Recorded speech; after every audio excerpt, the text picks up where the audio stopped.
vaidinu, kad gerai leidžiu savaitgalį. Šuniuko viliotinė.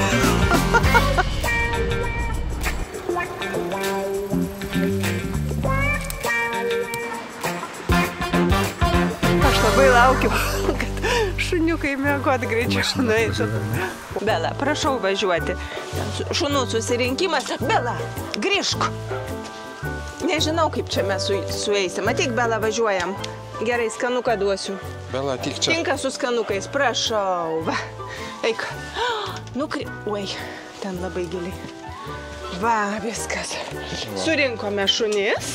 Jo, bus čia dabar sudėtinga, prašau. Sveiki. Na ką, susirinkom visą mantą, susirinkom šunis, važiuosim dabar su 2 šuniukais, praleis savaitgalį gamtoje. Truputėlį, va, čia 2 krepšiai, kamuoliukai, 2, vienam krepšiai ir kitam, čia visokie žaisliukai, rūbeliai, pavadėliai. Nu, žodžiu, kraitis, atrodo, kad su mažais vaikais važiuotumėm. Čia panašiai ir yra. Gražuolės. Dar kai ką parduotuvėje nusipirksim graužti.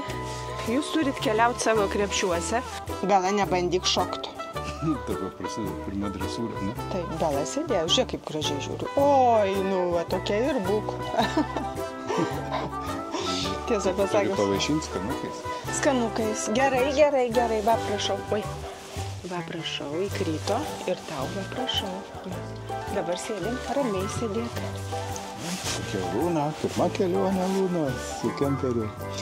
Gaunasi dabar, kad turiu važiuoti gale ir prižiūrėti šunis. Gaunasi, kad pas mane čia yra auklėjimo pamokėlė. Anksčiau dažnai veždavausi Belą ant kelių, kadangi lėti greičiai nedideli, neilgi atstumai, o dabar reikia, kad abidvi važiuotų gale.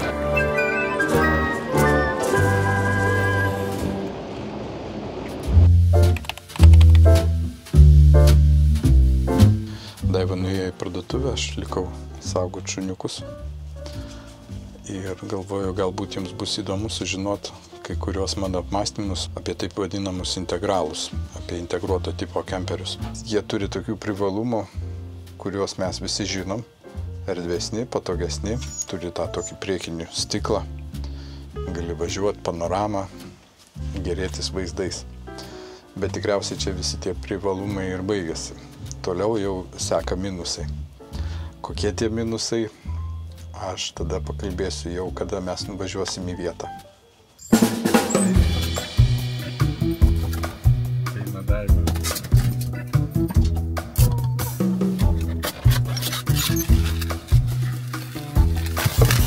Čia šitie dalykai kas yra, ne? Aš dabar neduosiu, kad jų neįaudrinti, nes čia žiauriai patiks. Tai va šituos va dabar galėsite graužti, pateisite į savo krepšius. Va toks va noras didelis yra, ne? Kaip sakai? Toks didelis noras yra. Va, žiūrėk, va vienai į krepšį ir kitai į krepšį. Nuvažiuosim, rytoj lietus lis, truputėlį indus perdarysiu. Vienus išimsiu, kitus įdėsiu. Net svarstyklės paėmiau, kad parodyti. Nu, tai papasakosiu apie indus. Jo, paskui papasakosiu apie indus. Pasižiūrėsiu, ar pasiteisins tai, ką dabar sugalvojau. Tai čia visą tai bus rytoj, todėl kad šiandien mes nuvažiuosim, labai geras oras, tai mes norim greit su šuniukais pasivaikščioti. Rytoj daug lietaus žada. Galima bus viduj ten kukuliuotis su šunimis. O dabar greitai aš daržovę sudedu viską ir taip. Liežuvis išlindęs.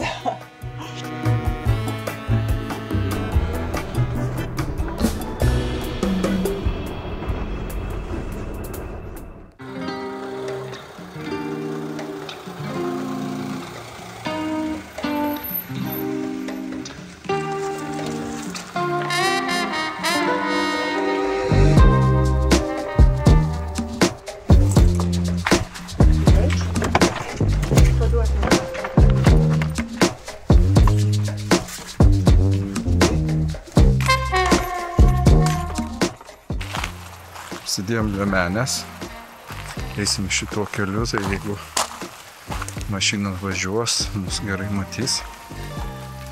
O va, čia mūsų kemperis stovi. Jau ne kartą čia galėjot matyti šitą vietą. Mes čia daug kartų esame jau buvę. Viena iš mūsų labiau pamėgtų vietų čia. Nu, tenais buvo kita vieta, buvo užimta, mes apsisukom. Čia gal 50 metrų nuo šitos vietos ir grįžom į šitą vietą. Daiva dabar eina su abiem šuniukais. Mes dar nepratę, mums čia biškė yra nauja. Du šunys. Mums naujovė. Tarp kitko, Luna pas mus jau lygiai mėno, 4 savaitės, bet šitą savaitgalį gaunasi. O, kaip laikas bėga, ne? Bėga laikas, bet kažkaip nelengvas buvo tas mėno. Manau, kad dar mėno 2 ir bus lengviau. Bet šiaip tai nueinam mes po 2 kilometrus, nueidavom beveik kasdien su Luna, jinai nepavargsta.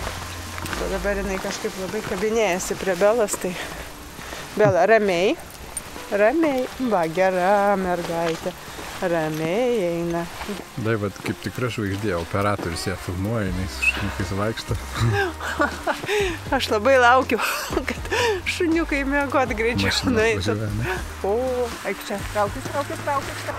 Gera.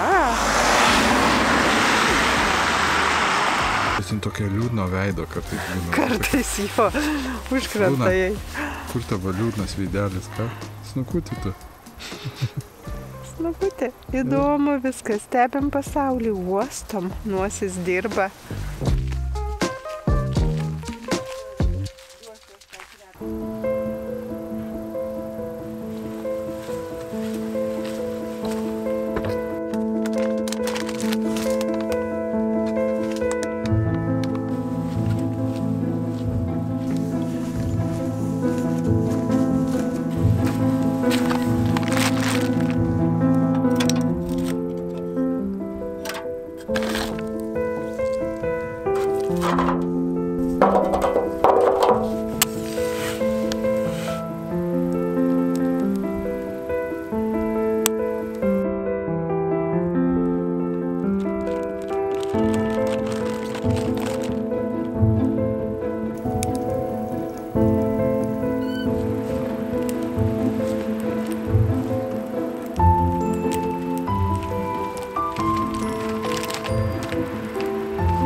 Integruoto kemperio minusas. Pirmas iš jų yra brangesnis servisas ir brangesnis remontas.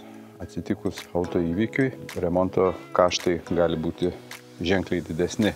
Palyginus, pavyzdžiui, su šituo kemperiu. Visiems tikriausiai suprantama, kad tai yra tipinis Fiat modelis. Autoįvykis, mes atsitrenkėm, pavyzdžiui, šitą dalim, kitą pusę pakeitėm. Ne veltui gamintojas daro tarytum jį iš 3 dalių. Priekinė dalis, kapotas, šoniniai atskiros dalys.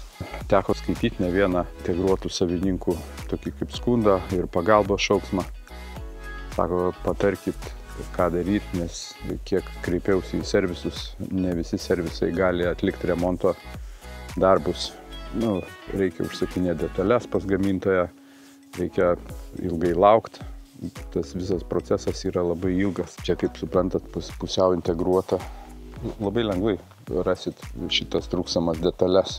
Galit sakyti, kad yra draudimas, viską padengs. Taip, draudimas viską padengs, išskyrus tą savo dalį. Tačiau čia kalba eina tol, kol jisai yra garantinis ir yra privalomas draudimas. Kai tik tais kemperiui bus kokie 10-15 metų, jeigu jūs nedrausit papildomai, jūs už visą tai mokėsit, sakykime, senam kemperiui, kaip už naujas detalės. ir tas labai skaudžiai apsilieps jūsų kišeniai. Einam pakriušį išsirbliuoja, ne? Nu, kažkokių kvapų yra. Eikit, čia išvardi. Dabar ramiai. Ramiai, sakau, šunytės, abi ramiai. Ramiai, gražiai. Einam gražiai. Mokat eiti gražiai. Ką? Tuo labiau, kad dabar esat filmuojami. Nu, tai todėl ir neina. O, užpuolimas. Taigi, dar vienas svarbus minusas integruoto kemperio yra manevravimas keliuose. Ne kartą teko skaityti Facebooko grupėse, kaip kemperistai yra pasigyrę, kad jie perėjo į mažesnį kemperį iš būtent integruotą. Daugiausiai nukenčia veidrodžiai siaurose Italijos keliuose arba toj pačioj Norvegijoje, prasilenkiant tuneliuose su sunkvežimiais, su fūrom. Ir čia yra gana dažna tokia bėdelė.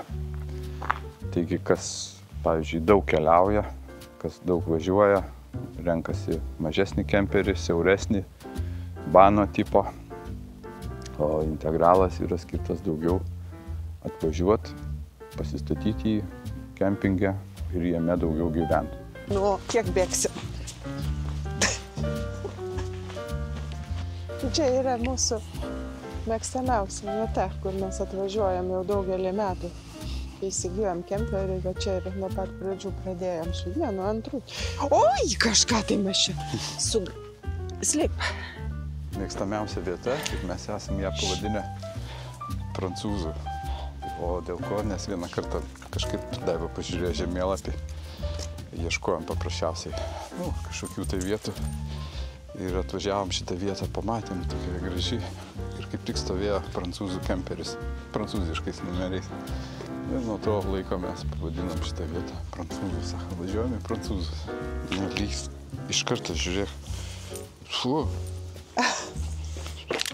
Čia toks kažkoks jogurto pakelis numestas. Ne, papasakosim, čia mes.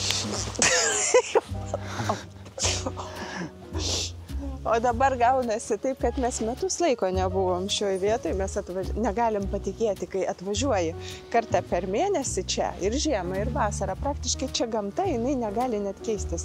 Jeigu čia labai retai prisninga.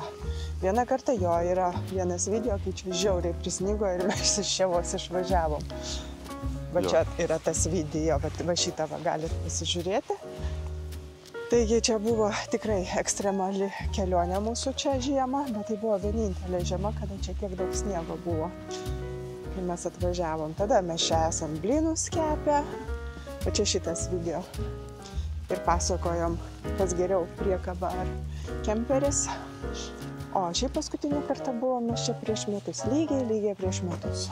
Taigi, dar vienas toks nemalonus dalykas yra su integruotais kemperiais, kad jeigu jau jūs nusprendėte įsigyti integruotą kemperį ir neturite reikiamos kategorijos, turėsite prisiminti kelių eismo taisyklės, pasikartoti ir išsilaikyti C1 arba C kategoriją. Stop, netempk, Bela, paviršom mes pavadėlį. Ai, kaip skaudžiai. Luna, išprotėjai. Čia mes dabar ateinam į tą vietą, kurioje nekartą mes stovėjom. Ir jeigu atvažiuojam į šitą vietą, tai mes būtent šitą ir renkamės. Bet dabar čia yra šitą vietą užėmęs kitas kemperis. Ir mes čia nepanorom stovėti. Čia gali trys erdvė viena tilpti, bet mes pasirinkom būti vieni. Nes turim daug šunų, jie loja, gali pažadinti kaimynus, ne? Nelabai jie loja, bet taip, loja. Čia yra tokia problema su šuniukais, yra kas nemėgsta kaimynystės, nes šuniukai gali loti, anksti pažadinti, ypatingai tokie sargaujančių veislių. Tai kai kuriems kemperistams ir nepatinka, irgi toks niuansas, ne? Jo, ko gero. Na ir kitas integruoto kemperio minusas yra būtent parkavimo vieta. Prie namo jis užims praktiškai visą jūsų plotą. Jam reikės pasiieškoti kažkokios specialios vietos, kur jūs galėsite jį laikyti. Come una giornata soleggiata, gli occhi d'una figlia appena nata, come il cielo pieno di stelle, penso a tante cose belle. Šuniuko viliuotinė.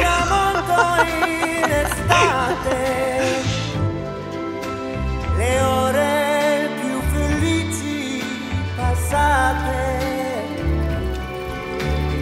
quando sei bambino a Natale, con il sole dopo il temporale, così bella e anche più sei tu. Pirmą dalį dienos mes išnaudojame vaikščiodami su šunimis, nes buvo labai geras oras. Dabar jau pradėjo lyti ir tuo įsibėgės lietus, tai pagalvojau, kad pats tas laikas susitvarkyti indus. Ir tu jau čia pradžioj, kaip tu sakai, kad pakalbėsi apie indus. Tai dabar žinojau, kad lys lietus ir žinojau, kad bus proga man spintelėje perinkti indus. Šunys labai jaukiai miega, Bela nemiega, Luna va kaip miega. Čia dabar yra ramybė, truputėlį ramybės, taip pats tas. Taigi, va tokie, užsisakiau lėkštėm, nusipirkau kitas lėkštes. Nu, jeigu nuo pat pradžių, tai pas mus indai buvo štai tokie. Jie buvo plastikas, melaninas čia ko gero ta medžiaga. Kaip jinai teisingai vadinasi? Tai neduštantis indai iš melamino padaryti visi yra. Va, štai tokį kiekį mes jų turim. Nu gerai, imsime lėkštes. Su puodukais aš dar nepasiruošus. Tai yra va tokios va lėkštės. Čia tai tikrai, o čia kokybė yra jų geresnė. Jie nesibraižė, aš tokių daugiau negavau. Tik tiek, kad norėjau bespalvių, bet čia tik tai margi.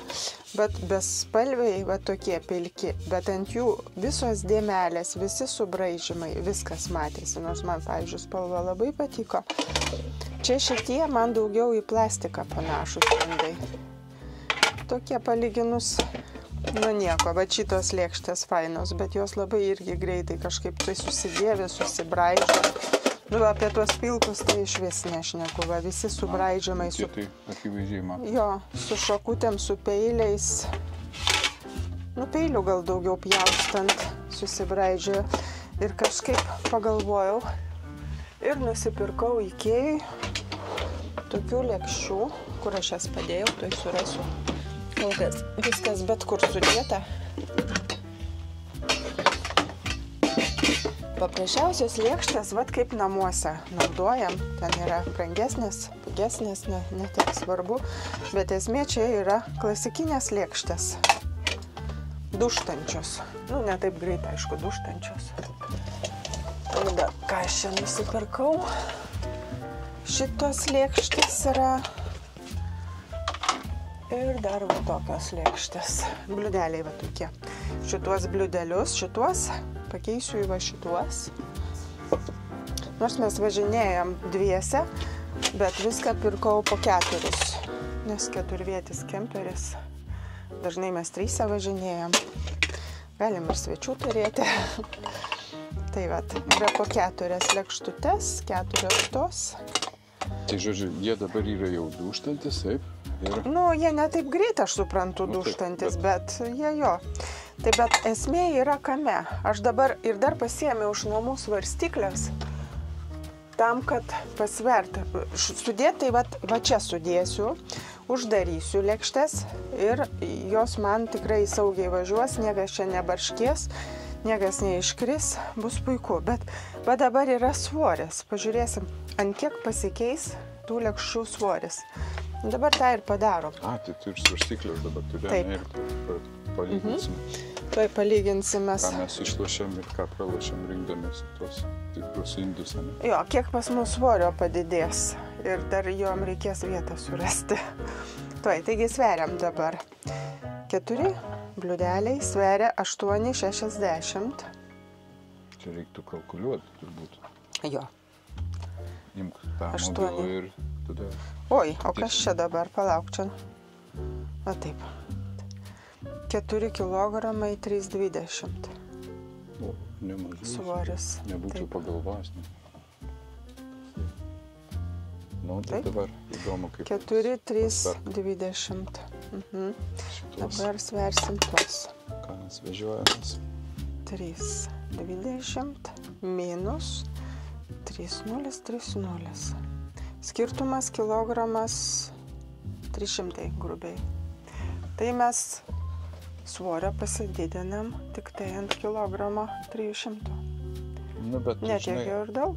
aha, aš tiesą sakant, nebūčiau pagalvojęs, kad jie tiek gali sverti tie indai, ne?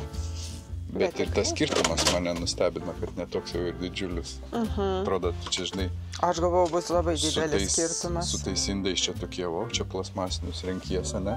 Taip. O čia tu valgai iš tikrųjų indų. Kur kas smagiau valgyti, jo mes Nu. jau. Taip, čia toks svoris, nu bet tikrai. Nu bet man paėmus, tai atrodo, kad čia žymiai Nu, sunkiau. 3, o čia 4. ką galėtų žiūrovai, pavyzdžiui, pakomentuoti. Įdomu, ką Ar jūs- verta tokia? Ką jūs renkatės? Ne, tai ar verta čia kiekvienas, aš jau kažkur esu skaičiu, čia kiekvienas kažkas tai kategoriškai tik tai iš įprastinių indų valgo, kažkas nori tokių. Tarp kitko, atidarius spintelę anksčiau yra man iškritę ten kažkas, tai jeigu nesaugiai padėsi, tai gali būti ojojoj kritimas ir ant galvos, ir ar šuns, ir sudaužyti gali ir stalviršį, ir apskritai. Nu, reikia tik tai saugiai sudėti. Bet šitą dedam pirmiausiai tą dėklą, kuris yra apskaičiuotas grinai vat lėkštėm. Ir dabar tas lėkštutės sukaišioju, jos turbūt visos man netilps. Tai čia dabar bus truputėlį irgi bus biški kitokia tvarka, kol priprasiu. Nu ir aišku, dabar man netilps čia viskas, reikia kažkaip sugalvoti. Ir vat šitą žiūrėk vidai ir tu pat pasižiūrėk, jeigu imsi lėkštę ir paskui jeigu mums reikia išvažiuoti, jisai čia klekta ir užsikabina gana Saugiai gerai. ten gerai. Jo, gerai, gana gerai, saugiai. Kad neiščiuoštų. Taip ir neiščiuoš. Anksčiau aš laikydavau, kad plastikinės tos lėkštės neiščiuoštų, tai va šitą lentelę įdėdavau, va taip pat ir galima net apsaugai ir šitą va laikyti. Jinai labai gerai. Dabar šitas laikys. Tikiuosi. Aš jums, atrodo, jau papasakojau apie to integralo minusus ir privalumus. Tų minusų yra galbūt daugiau, bet jau kaip supratot, kad jeigu piniginės svoris leidžia, tai kodėlgi ne? Galima drąsiai rinktis integruotą tipo kemperį, ne? Nu, taip. Va, gali dar pridurti. Apie integruotą kemperį aš matai, aš negirdėjau, ką tu pasakojai, bet pavyzdžiui, kartais labai norisi didesnės erdvės, kartais norisi užsidaryti savo kokiam miegamajam, ko čia negali padaryti. Jo, didesnis Pabėgti. yra ir dušas, ir prausimas, visas tas tualeto Jo. kambarys. Bet iš esmės tai aš savo patenkinta. Man tai jisai yra taip tarp erdvės ir kompaktiškumo. Nu, bet net ir jeigu turėčiau galimybę, aš nežinau, reiktų dar gerai pagalvoti, ar aš norėčiau didesnio. Jeigu ir piniginę leistų. Jo, bet jeigu man leistų vien tik tai keliauti, tai tada gal, jeigu apsigyvent pastoviai kemperį. Tai aš tavo prieš tai ir sakiau, kad jeigu jau kažkur ten, pavyzdžiui, važiuoja, turi tik tai vieną tikslą, kad nuvažiuosit ir ten ilgam laiko apsistosit, tai aišku, integruotas čia yra nepamainomas privalumas šitam, ne, kad tu važiavai ir tu turi žymiai didesnę erdvę, kaip ChatGPT, kaip tuo paklausiau. Tai jisai pasakė, kad nuo 30 iki 50% jie yra, reiškia, gyvenimo ploto naudingesni. Patogiau gyventi tokiam. Bet keliaut, tai geriausias yra vanas. Su juo patogiausiai yra. Nu, dar yra. Jeigu daug keliaujat, važiuojat į kažkokią vietą, pernakvot, toliau važiuoti į kitą vietą, tai viskas. Nu jo, tu kai sumontuosi, aš paklausysiu, ką tu papasakojai. Irgi bus įdomu klausyti, nes negirdėjau. Jeigu čia kaip ir namas, visi mes norėtumėm gyventi didesniuose, erdvesniuose namuose. Taip. Bet visi suprantam, kad šilumos kaštai, elektros sąnaudos ir visa kita tai kainuos. Tai tą galima perkelti ir su kemperiais. Didesnis kemperis daugiau mokė.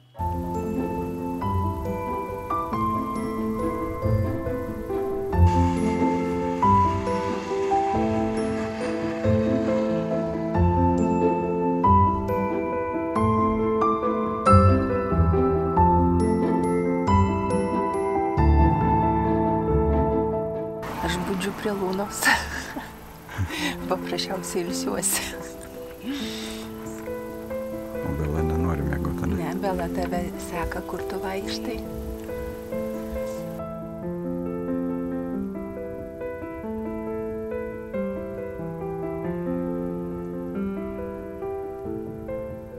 Ir vėl mes einam pasivaikščioti.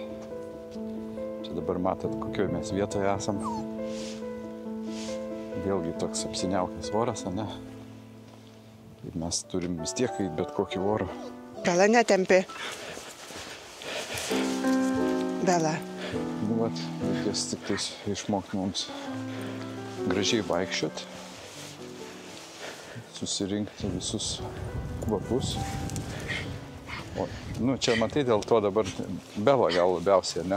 Bela, bet jinai, matai, su Lūna, kažkaip jinai viena taip nevaikščiojo, nebuvo taip, kad jin taip žiauriai temptų, bet... Nu, jinai nori lyderiauti, aš taip suprantu. Taip, o ta čia jai makaluojasi prieš nosį aplink. Čia dar vadinamas gamtovaizdžio kampelis. Yra toksai smėlėtas dugnas. Ir dabar, jeigu išlystų saulė, gražiai apšviestų, ir būtų tokia žaluma, kaip kažkur tai esu skaitęs. Jis rašė, kiek jūs per metus laiko keliaujat su kemperiu. Nu, žmogus, supratau, jisai, reiškia, klausė, ar apsimoka jam pirkti kemperį. Jisai taip skaičiuoja, bando kažką tai savo ekonominę naudą tokią pagrįsti, savo nuomonę, dėl ko jis turėtų nusipirkti kemperį.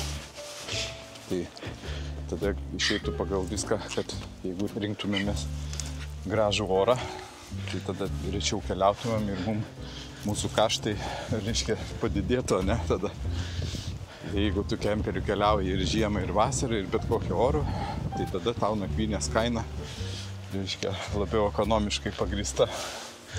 Taip, bet dabar turint šunis, tai čia vienareikšmiška kemperis. Aš niekaip neįsivaizduoju kelionės, pavyzdžiui, kad, nu, tarkim, paprasčiausiai į Kroatiją vasarą, ne, per atostogas nuvažiuoti. Tai tu turi visur planuotis viešbučius, viešbučiuose turi priimti su šunimis, pačioj Kroatijoje taip pat be abejo reikia ieškoti, nu, ten, aišku, ten gali surasti, bet vien mes esam keliavę kažkada, tai kol dar čia gyvenom ir nenusipirkom kemperio, keliavom su mūsų pupa. Ir buvo labai sudėtinga kelionė, rasti viešbučius, spėt nuvažiuoti. Tai tiesą pasakius, po tos kelionės mes ir nusipirkom kemperį. Sakėm, šuva ir kemperis, tai...